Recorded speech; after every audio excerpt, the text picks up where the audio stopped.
Buen día, profesor. En esta ocasión expondré sobre el tema del sonido. A continuación voy a pasar a mostrar la lista de integrantes. Brian Jefferson Mendoza Zapón. Ahora voy a explicar qué es el sonido. El sonido tiene dos formas distintas de interpretar. Una que viene siendo la definición física del sonido y otra que es una sensación fisiológica del mismo. En este caso hablaremos de la forma física del sonido. Bueno, ¿qué es el sonido? El sonido es cualquier fenómeno que se presenta en forma de onda. ¿Y qué es una onda? Bueno, una onda es una propagación de una perturbación en el espacio. Ahora vamos a ver uno de los grandes físicos, Heinz Hertz, el cual a través de un experimento descubrió las ondas electromagnéticas que pueden ser reflejadas a través de un cristal. Nació un 22 de febrero en Hamburgo. Siempre fue muy destacado en sus estudios. Decidió estudiar la carrera de ingeniería por su padre, el cual fue una influencia para él. Estudió física y empezó a investigar unos fenómenos que descubrió a lo largo de sus experimentos. También descubrió la propagación de las ondas electromagnéticas en el espacio y estudió su naturaleza y propiedades. Logró transmitir ondas electromagnéticas entre un oscilador, o sea, una antena emisora, y un resonador, una antena receptora, confirmando experimentalmente las teorías del físico inglés Maxwell. La unidad de medida de la frecuencia se denomina Hertz, hercio en español, en su honor. Lamentablemente, Heinz Hertz falleció tras una larga y dolorosa enfermedad un 1 de enero de 1894, a la edad de 37 años. La causa de su muerte fue una enfermedad llamada sepsis. Este invento dio paso a la creación de radios, televisores, comunicadores, entre otros. Ahora hablaremos sobre las magnitudes del sonido. Tenemos 5, que viene a ser la longitud de onda, la frecuencia, el periodo, la amplitud y la potencia. Empezaremos con la frecuencia. La frecuencia presenta un número de ciclos que se producen o que se reciben por una unidad de tiempo. Luego tenemos la longitud de onda, la cual nos indica el tamaño de una onda, que es la distancia entre el principio y el final de una onda completa. Siguiente, tenemos el periodo. El periodo es el tiempo que tarda un ciclo en completarse. Es la versión opuesta de la frecuencia, según se podría decir. También tenemos la amplitud, la cual nos indica la cantidad de energía que contiene una señal sonora.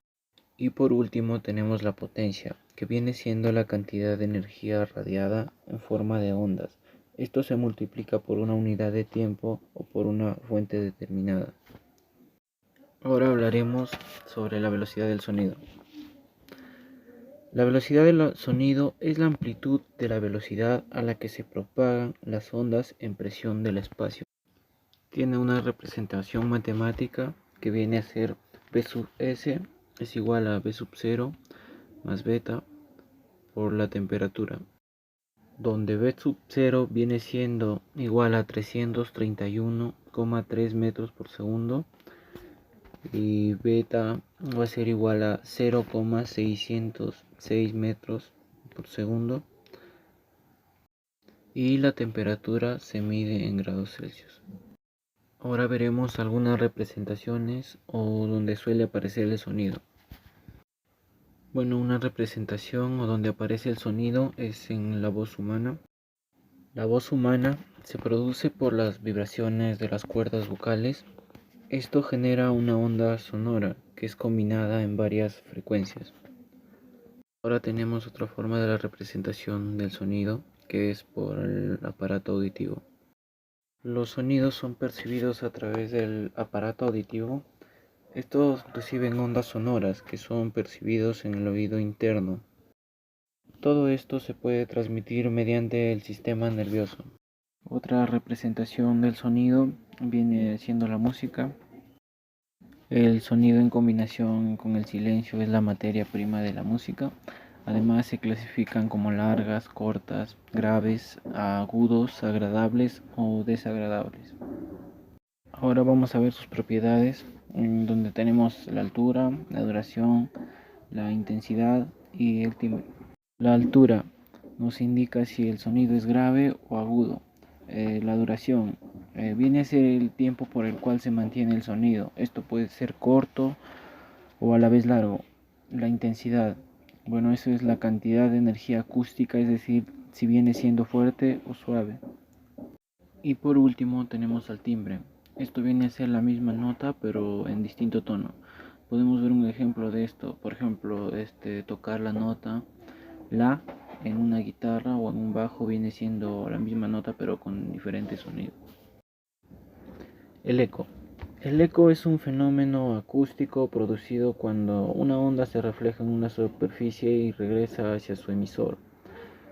Pues eso podemos apreciar, o bueno, yo he podido apreciar así en lugares cerrados cuando uno habla y es como si el sonido volviese a uno mismo. Y puede referirse tanto a ondas sonoras como a electromagnéticas, el efecto acústico producido por la reflexión del sonido una vez acabada su segunda exposición del eco. Bueno, muchas gracias. Con eso he culminado con una pequeña exposición sobre el sonido. Gracias. Tenga buen día.